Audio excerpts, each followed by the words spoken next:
اعوذ باللہ من الشیطان الرجیم بسم اللہ الرحمن الرحیم رب اشرح لی صدری ویسر لی امری واحلل عقدۃ من لسانی یفقہوا قولی انا انزلنا انا اصل میں لفظ انا نہ ہوتا ہے تو پھر نون کا نون میں ادغام کر دے، بے شک ہم انزلنا نازل کیا ہم نے، اتارا ہم نے، الیک آپ کی طرف، الکتاب کتاب یعنی قرآن مجید، بالحق حق کے ساتھ، لتحکم تاکہ آپ فیصلہ کریں، لتحکم ہا کاف میم، یہ لام جو ہے عربی میں لام کئی کہلاتا ہے، تاکہ منس تاکہ فیصلہ کرو تم، یا فیصلہ آپ، فیصلہ نبی اکرم صلی اللہ علیہ وسلم کے لیے ہم کہیں گے کہ آپ فیصلہ کریں، بین الناس لوگوں کے درمیان، بما ساتھ اس کے جو اراک اللہ دکھایا آپ کو اللہ نے، اراک کا لفظ را یا سے را حمزہ یا، دکھایا آپ کو اللہ نے، ولا تکن اور نہ تو ہو جانا، تکن لفظ کاف و نون سے ہے، نہ تم ہونا، للخائنین خائنین خا و نون خیانت کرنے والوں کے ساتھ، خصیمہ خصیمہ لفظ خاص آدمی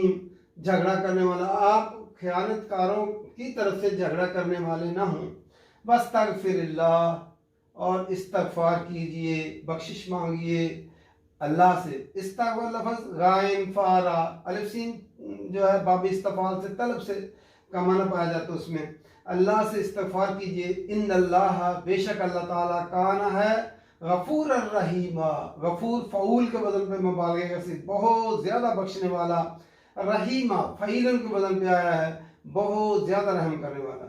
ولا تجادل اور نہ آپ جھگڑا کیجئے، تجادل لفظ جیم دال لام، ہم جنگ و جدل اردو میں لفظ بولتے ہیں، تو نہ جھگڑا کیجئے، ان الذین ان لوگوں کی طرف سے،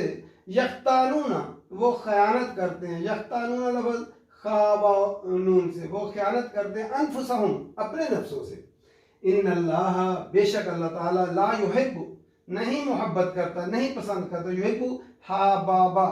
نہیں محبت کرتا، من کانا جو کوئی ہو، خوانن اسیما، خوان خواب و نون بہت زیادہ خیانت کرنے والا، ایک ہوتا ہے خائن خیانت کرنے والا، خوان فعال کے وزن میں مبالغہ بہت زیادہ خیانت کار، اسیمہ حمزہ سامی جو ہے، اسیمہ فعیلن کے وزن پہ ہے، بہت زیادہ گناہ گار، اسیمہ لفظ اصل میں جو ہے آسما اس اونٹنی کو کہتے ہیں جو بھاگ سکتی ہو نہ بھاگے، یعنی انسان جو ہے بہت زیادہ گناہ گار، اس لیے ترجمہ کیا، نیکی کا کام کر سکتا ہو نہ کرے۔ پھر دوبارہ دیکھتے ہیں یہ جو ہے یہ آیات اور اس سے اگلی آیات بھی ایک واقعہ کے متعلق ہے کہ جو ہے مدینہ میں انصار کا قبیلہ ایک بنی ظفر تھا، اور بنی ظفر کا جو ہے آدمی، ایک طامہ اس کا نام یا بشیر بن عبیرک اس کا نام تھا، اس نے جو ہے قتادہ بن نعمان، حضرت قتادہ بن نعمان رضی اللہ تعالیٰ عنہ صحابی رسول ہیں، ان کے چچا رفع جو ہیں ان کے گھر جو ہے وہ چوری کر رہی، رفع نے کہیں گندم کا آٹا یا جو کا آٹا بوری لے کر رکھی تھی، اور ساتھ جو ہے اس میں کوئی زرہ وغیرہ بھی اس کی پڑی تھی، تو جو ہے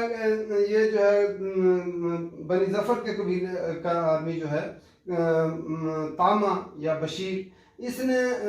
جو ہے ان کے گھر چوری کی، اور آٹا جو ہے نا بوری لے گیا اور ساتھ زرہ بھی لے گیا، اور آٹا جو تھا وہ بوری جو ہے کہیں کونے سے پھٹی ہوئی تھی، تو وہ آٹا جو ہے تھوڑا اس کے ساتھ ساتھ گرتا گھر کی طرف چلا گیا۔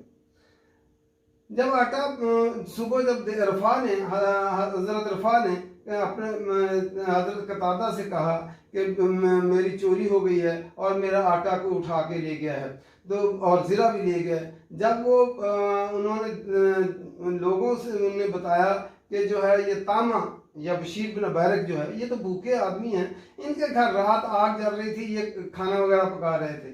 تو اس پہ جو ہے وہ جب ان سے پتہ کیا گیا تو انہوں نے کہا ہم نے تو نہیں چوری کی جو ہے. اب جب شک اس پہ ایک اور مسلمان کا نام لے دیا صحابی کا, وہ تلوار لے کر آگے, اس نے کہا اگر میرا نام لیا تو میں تو تمہاری گردن اڑا دوں گا. انہوں نے کہا اچھا تیرا نام کوئی نہیں لیتا. اس نے رات کے وقت کیا ہے, اس نے جو ہے وہ بوری آٹے والی اٹھائی اور وہ اس کے سوراخ میں سے آٹا جو ہے گراتا گراتا ایک یہودی جو ہے اس کے گھر, زید بن اسفن اس کا نام تھا, اس کے گھر جو ہے رکھ دیا. اب جب صبح ہوئی تو حضرت قتادہ نبی اکرم صلی اللہ علیہ وسلم کے پاس آئے اور انہوں نے آگے بتایا کہ قبیلہ بنی ظفر جو ہے ان کے آدمی نے جو ہے وہ میرے چچا رفا کے گھر میں چوری کی ہے. تو جو ہے انہوں نے بنی ظفر کے لوگ سارے اکٹھے ہو گئے, نبی اکرم صلی اللہ علیہ وسلم کے پاس آ گئے. انہوں نے کہا کہ جو ہے چوری ہمارے آدمی نے نہیں کی, چوری تو یہودی نے کی ہے, زید بن اسفن نے کی ہے, اس کے گھر سے برآمد بھی ہو گئی ہے جو ہے. تو اس لیے یہودی نے کہا یہ تو میرے پاس امانت کے طور پہ رکھا گیا ہے جو ہے بشیر بن مبارک جو ہے. تو انہوں نے جو قبیلہ بنی ظفر کے آدمی تھے انہوں نے نبی اکرم صلی اللہ علیہ وسلم سے کہا اس یہودی کا کیا اعتبار ہے, ہم مسلمان ہیں اور اللہ پر ایمان لائے اور آپ پر بھی ایمان لے کر آئے ہیں, تو جو ہے یہودی کا کوئی اعتبار نہیں, وہ تو مسلمان نہیں ہے. نبی اکرم صلی اللہ علیہ وسلم نے حضرت قتادہ سے کہا کہ یہ اچھے لوگ ہیں, آپ لوگوں نے خام خواہ ان کے ذمہ چوری لگائی ہے. تو انہوں نے کہا, حضرت رفا نے کہا جو ہے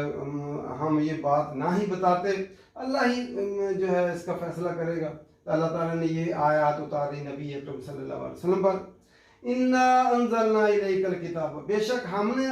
اتاری ہے آپ پر کتاب. کون سی کتاب ہے؟ اللہ کا قرآن. کتاب اتاری ہے بالحق, حق کے ساتھ اتاری ہے ہم نے.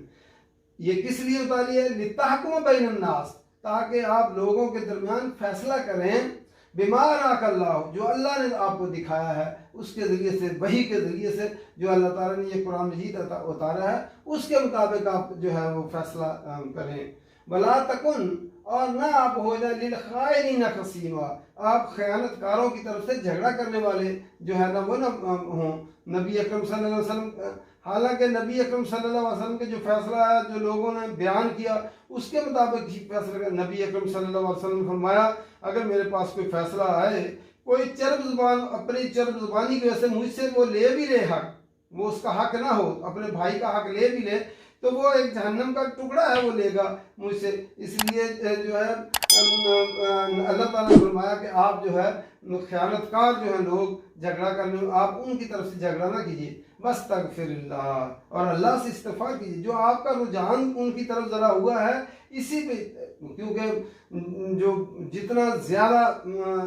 جو ہے اللہ کے ہاں قرب والا آدمی ہوتا ہے اس کی چھوٹی سی غلطی بھی پکڑی جاتی ہے. تو پھر واستغفر اللہ, اللہ سے استغفار کیجئے, بخشش طلب کیجئے. ان اللہ, بے شک اللہ تعالیٰ کان ہے غفور الرحیم, بہت زیادہ بخشنے والا, رحم کرنے والا ہے. بس دل کے رجحان ہونے کی وجہ سے ہی اللہ تعالیٰ نے جو ہے نبی اکرم صلی اللہ علیہ وسلم کو آگاہ کیا. حالانکہ نبی اکرم صلی اللہ علیہ وسلم کے اگلے پچھلے گناہ سب معاف کر دیے ہیں اللہ تعالیٰ نے جو ہے, لیکن تھوڑے سے رجحان ہونے کی وجہ سے اللہ تعالیٰ نے فرمایا واستغفر اللہ, اللہ سے استغفار کیجئے. ان اللہ کان غفور الرحیم, بے شک اللہ تعالیٰ بہت زیادہ بخشنے والے اور بہت زیادہ رحم کرنے والے ہیں. پھر فرمایا ولا تجادل عن الذین, اور نہ آپ جھگڑا کیجئے ان لوگوں کی طرف سے یختالون انفسہم, جو اپنے نفسوں سے جو ہے خیانت کرتے ہیں. آدمی جب کوئی غلط کام کرتا ہے, کوئی جھوٹ بولتا ہے یا کوئی جو ہے چوری کرتا ہے, وہ پہلے اپنے نفس کے ساتھ جھگڑا کرتا ہے, ایک کشمکش اس کے اندر برپا ہوتی ہے, کیونکہ جو ہے نفس ہمارا گناہ کی طرف ابھارتا ہے اور نفس لوامہ اس کو روکتا ہے. تو انسان کے اندر خود ایک جنگ شروع ہوتی ہے, تو پھر جو ہے وہ اپنے نفس کے ساتھ خیانت کر کے پھر وہ چوری کرتا ہے یا غلط کام کرتا ہے. تو اس لیے اللہ تعالیٰ فرمایا ولا تجادل, اور نہ آپ جھگڑا کیجیے عن الذین, ان لوگوں کی طرف سے یختالون انفسہم, جو اپنے نفسوں سے جھگڑا کرتے ہیں. خیانت کر، جو اپنے نفسوں کے ساتھ خیانت کرتا ہے، پہلے انسان اپنے نفس کے ساتھ خیانت کرتا ہے. ان اللہ، بے شک اللہ تعالیٰ، لا یحب، نہیں محبت کرتا، اللہ تعالیٰ پسند نہیں کرتا، من کا نہ، جو کوئی ہو، خوانا نسیما، بہت زیادہ خیانت کار. ایک ہے خائن، خیانت کرنے والا، خوان بہت زیادہ خیانت کار، فعال کے وزن پہ آیا ہے، بہت زیادہ خیانت کار آدمی. اسیما فعیل کے وزن پہ آیا ہے، بہت زیادہ گناہ گار آدمی سے اللہ تعالیٰ محبت نہیں کرتا. یہ اگلی آیات بھی اسی واقعہ کے متعلق ہیں، انشاءاللہ ہم تھوڑی تھوڑی کر کے پڑھیں گے. اللہ تعالیٰ قرآن مجید سمجھ کر پڑھنے کی توفیق دے اور عمل کرنے کی توفیق دے، اور اللہ تعالیٰ ان برائیوں سے محفوظ رکھے جو انسانی نفس کی وجہ سے ہوتی ہیں. اللہ تعالیٰ کے قرآن مجید کو سمجھ کر پڑھیں گے، پھر انسان اپنے اندر آہستہ آہستہ صفائی کرتا چلا جائے. وما علینا الا البلاغ.